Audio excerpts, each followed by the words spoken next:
आप सभी को जय मसीह की। प्रकाशित वाक्य अध्याय 18। आपने कभी सोचा है कि यह संसार जिसकी चकाचौंध और समृद्धि हमें इतनी आकर्षित करती है, अचानक एक ही दिन में खत्म हो सकती है? बाइबल का प्रकाशित वाक्य अध्याय 18 हमें ठीक यही दृश्य दिखाता है। यहाँ एक महान शहर बाबुल के नाश का वर्णन है।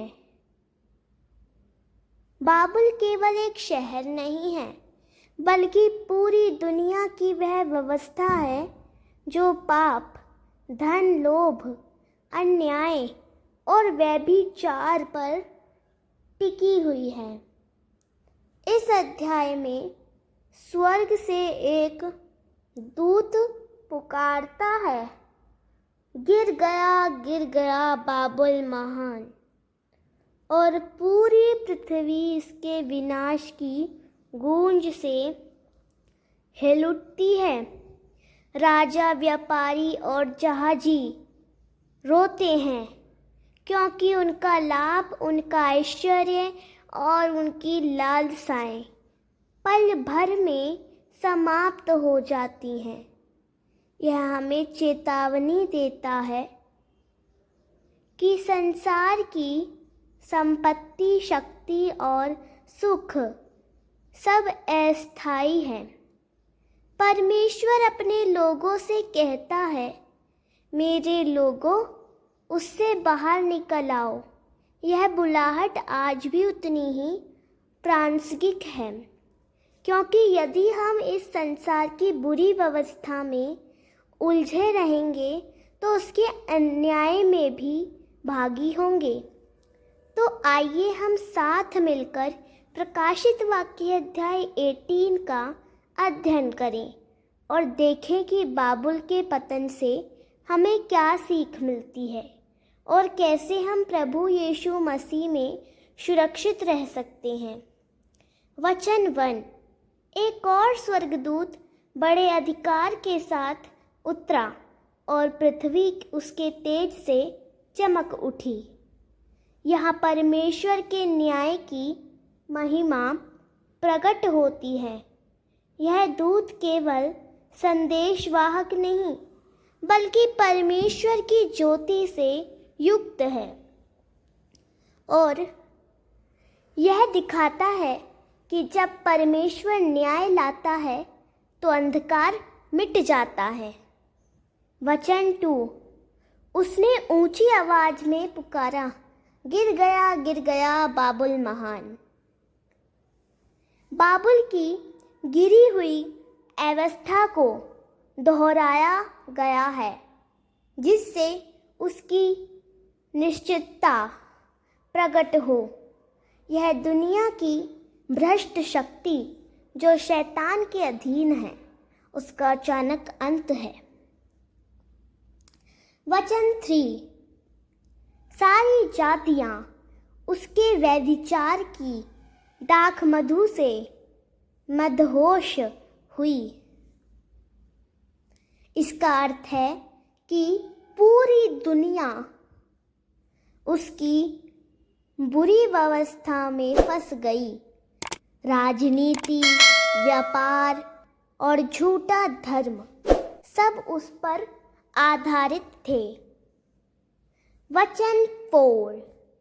मेरे लोगों, उससे बाहर निकल आओ, ताकि उसके पापों में भागी ना बनो।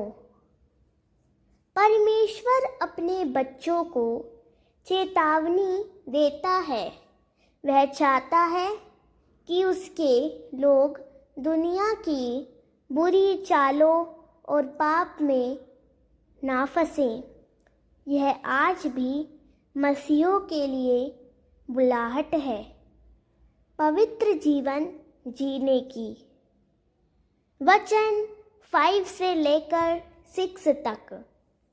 उसके पाप आकाश तक पहुँच गए हैं, उसी के अनुसार उसे दंड दो। परमेश्वर की सहनशीलता की सीमा है। बाबुल के पाप अब इतना बढ़ चुके हैं कि परमेश्वर अब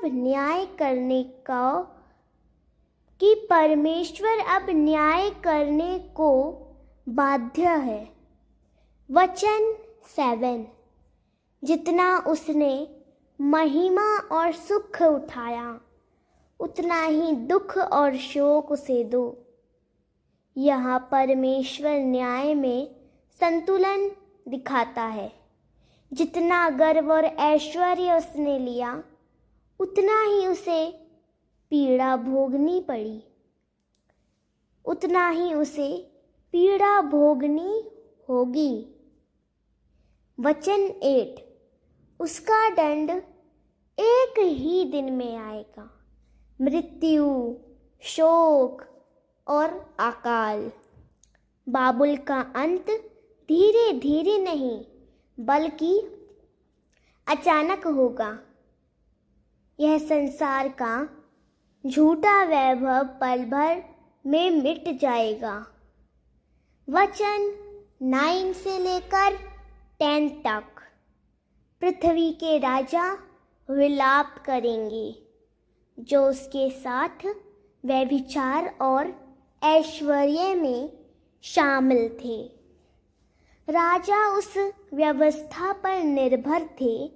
वे उसके नाश को देखकर दूर खड़े होकर रोएंगे, परंतु सहायता नहीं कर पाएंगे। वचन 11 से लेकर 13 तक। व्यापारी भी रोएंगे क्योंकि कोई उनका माल नहीं खरीदेगा। बाबुल के पतन से वैश्विक अर्थव्यवस्था टूट जाएगी। यहाँ सूचीबद्ध कीमती वस्तुएं दिखाती हैं कि सांसारिक व्यापार लालच और विलासिता पर आधारित था। वचन 14 से लेकर 16 तक। तेरी आत्मा की लालसाएं मिट गईं, व्यापारी कहते हैं। यह दिखाता है कि सारी सांसारिक इच्छाएं नाश होती जाती हैं।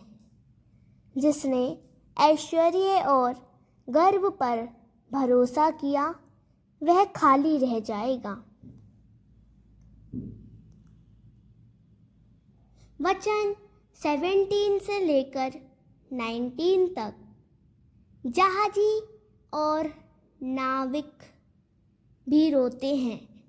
यह चित्रण वैश्विक व्यापार और समृद्धि की व्यवस्था के पूर्ण विनाश को दिखाता है। समुद्र की शक्ति और व्यापार की रीढ़ टूट जाएगी। वचन 20। हे स्वर्ग, हे संतो, आनंद करो। बाबुल के नाश में परमेश्वर का न्याय प्रकट होता है। जो मसीह के कारण सताए गए थे, उनके लिए यह न्याय खुशी का कारण है। वचन 21 से लेकर 23 तक। एक स्वर्गदूत ने बड़ी चक्की का पाट समुद्र में फेंका और कहा, ऐसे ही बाबुल गिर जाएगा। यह चित्रण पूर्ण और अपरिवर्तनीय विनाश का है। बाबुल फिर कभी ना उठेगा। उसकी संगीत,